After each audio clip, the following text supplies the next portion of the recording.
بنرحب بكم يا جماعة في فيديو جديد. في الفيديو ده هنشوف طريقة تركيب وفك الدرج الجرار.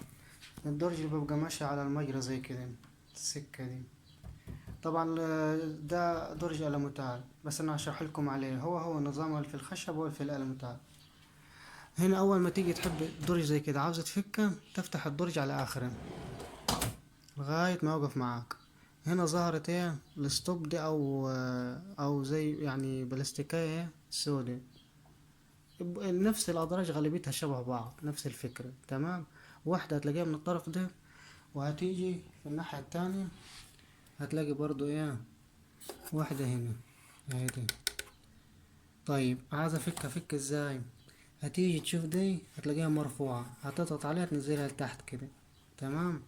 اللي هنا بقى هتلاقيها ايه نازلة لتحت، هترفعها كده لفوق كده، ترفعها بس الاتنين مع بعض. يعني تمسك انت كده الاتنين مع بعض بايدك كده، دي بالايد دي ودي بالايد التانية، وتضغط دي عكس دي.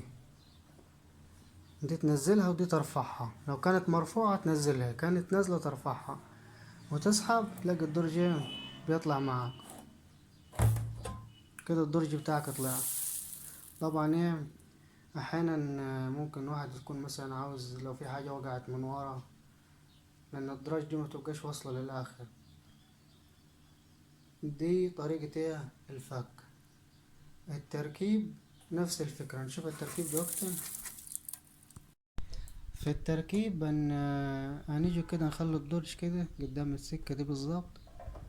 هتيجي تمسك كده قصادة، هتركب من هنا وتركب من الطرف التاني، الاتنين قصاد بعض، وهتقدم بايدك كده. بس اهم حاجة ما تخليهاش تدخل منك، انت خلي دي كده. اول ما تسمع الطقة اللي هتيجي دلوقتي، الطقة دي كده ركبت، تيجي من هنا. ايوه الطقة دي معناها كده ان الدرج بتاعك اشتغل. هتلاقيه تقيل كده، هتقفل بس. طالما قفل كده خلاص، كده اشتغل. موضوع سهل وبسيط. الأدراج كلها شبه بعض، نفس الفكرة. الدرج الخشب زي الألموتال كله نفس الفكرة.